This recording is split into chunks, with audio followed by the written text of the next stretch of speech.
కర్కాటకం వారికి కనుక చూసుకున్నట్లయితే మీకు రాశిలోనే జీవాత్మ సంయోగం ఏర్పడుతుంది.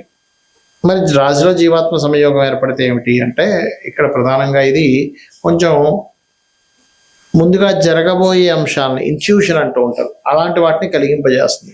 అయితే దీనివల్ల కలిగేటువంటి పరిపూర్ణంగా కలిగే మంచి ఏమిటి, జాగ్రత్తలు ఏమిటి అనేటువంటి అంశాలు చెప్తుంది నేనైనప్పటికీ చెప్పిస్తుంది సాక్షాత్ లలిత అమ్మవారిగా భావిస్తూ ఆ లలితాంబిక అమ్మవారి యొక్క అనుగ్రహం మీకు పరిపూర్ణంగా కలగాలని మనస్ఫూర్తిగా కోరుకుంటూ, ఇక్కడ కర్కాటకం వారికి షష్టమ భాగ్యాధిపతి అయినటువంటి గురువు రాశిలో ధనాధిపతి అయినటువంటి రవి కంబస్ట్ అయి ఉన్నాడు. కంబస్ట్ అయ్యాడు రవి ద్వారా గురువు. దీనివల్ల ఏంటంటే మీరు అప్పు తీసుకుంటున్నారు, అందులో ముఖ్యంగా గురువారం నాడు అప్పులు, అది కూడా బ్యాంక్ నుంచి తీసుకునేటువంటి అప్పుల విషయంలో, లోన్స్ విషయంలో, క్రెడిట్ కార్డ్స్ విషయంలో కాస్త జాగ్రత్తగా ఉండాలి. అంటే వాటి మూలంగా ఆ యొక్క స్ట్రెస్ మేము మీద పడనుంది, ఎందుకంటే రాశిలో ఉన్నందుకు.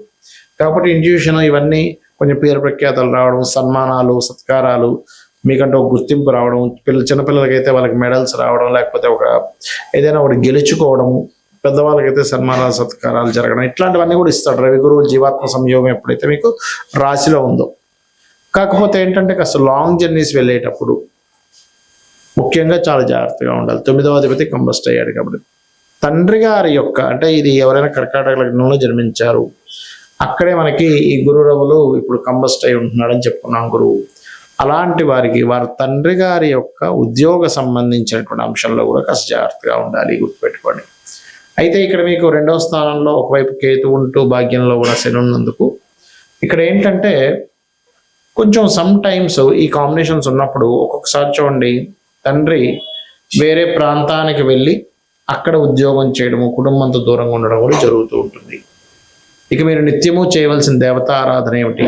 ఈ గురుమౌఢ్యమి రవి గురువులు కలిసి ఉన్నందుకు రవి గురు గ్రహాల దగ్గర దీపారాధన చేయండి, మరియు సుబ్రహ్మణ్యేశ్వర స్వామి యొక్క అష్టకం చేసుకోండి, సూర్య నమస్కారాలు ఎక్కువగా చేసుకోండి, రవి గురు గ్రహాల దగ్గర నేతితో దీపారాధన చేయండి, అన్ని విధాలా బాగుంటుంది.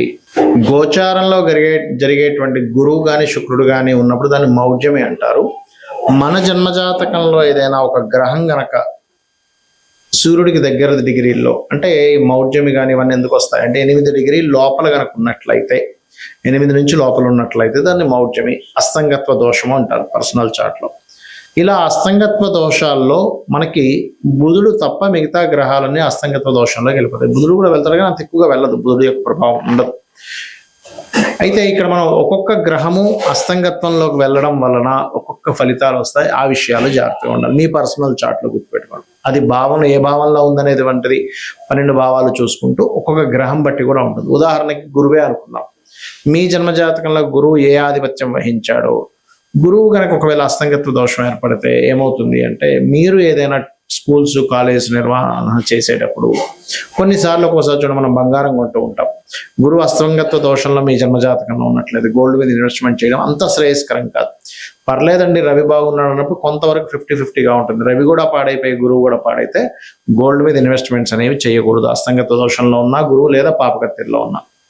అదేవిధంగా కొన్నిసార్లు అమావాస్య యోగంలో పుడుతూ ఉంటారు కదా, అంటే అప్పుడు చంద్రుడు చాలా క్లోజ్ డిగ్రీల్లో సూర్యుడి దగ్గరికి వచ్చేసాడు, చంద్రుడేమో క్షేణ చంద్రుడే. అలాంటప్పుడు ఏంటంటే మీరు అమావాస్య నాడు పితృదేవతా సంబంధించిన కార్యక్రమాలు చేయడము, మరియు అదేవిధంగా మరొక విషయం ఏంటంటే ఇక్కడ వీటితో పాటు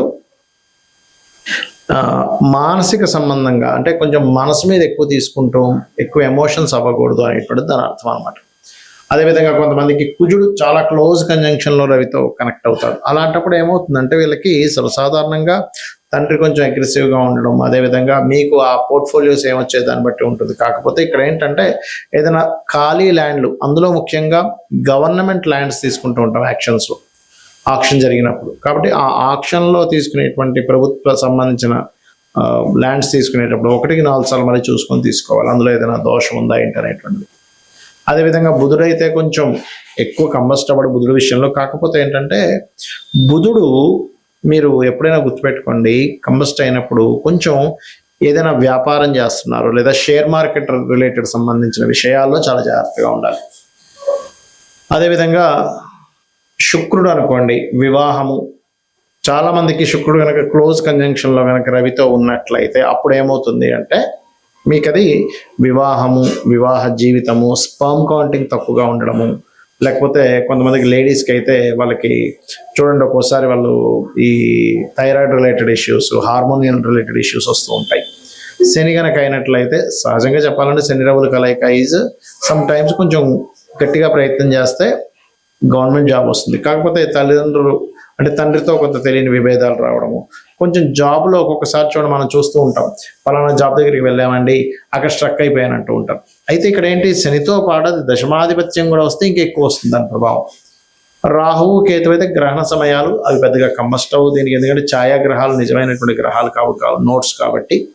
అయితే ఇక్కడ ఏంటి, ఏ భావంలో మీకు అస్తంగత్వ దోషం ఏర్పడింది. ఇప్పుడు మనం చెప్పుకుంటున్నాం మేషం వారికి అయితే 4వ స్థానము, వృషభం వారికి అయితే 3వ భావంలో ఉన్నది రవి గురువులు, మిథునంకి అయితే 2వ స్థానము, కర్కాటకం అయితే రాశిలోనే, సింహానికి అయితే 12వ స్థానము, కన్యకి అయితే 11వ స్థానం, ఇలా చెప్పుకుంటున్నాగా. అలాగే మీ లగ్నం నుంచి, లగ్నం వేరు రాశి వేరు గుర్తుపెట్టుకోండి, మీ లగ్నం నుంచి ఒక గ్రహము కంబస్ట్ అయినప్పుడు అది ఏ భావంలో అయిందే చూసుకోవాలి. లగ్నంలో అయిందనుకోండి జీవుడికి అది ఎఫెక్ట్ ఎక్కువ ఇస్తుంది. ధనస్థానంలో అయితే అది ఏ గ్రహము సంబంధించినటువంటి ధన సంబంధించిన విషయాలు జాగ్రత్తగా ఉండాలి. 3 అయితే అన్నదమ్ములు కమ్యూనికేషన్స్ విషయాలు, 4 అయితే ప్రాపర్టీస్ కొనుగోలు చేసే విషయంలో, 5 అయితే సంతానం విషయంలో లేదా ప్రేమ వ్యవహారాల విషయంలో, ఏదో ప్రేమ వ్యవహారాలకు సంబంధించిన విషయాల్లో వెళ్ళి విరుక్కుపోవడం ఇట్లాంటివి జరుగుతూ ఉంటాయి. అదేవిధంగా 6 అనుకోండి రుణాలు ఇవ్వడం, రుణం తీసుకోవడం వల్ల. 7వ అయితే వివాహం ద్వారా కొంతమందికి ఏదో స్ట్రక్ అయిపోయినట్టుగా అయిపోతాయి కొన్ని లైఫ్స్.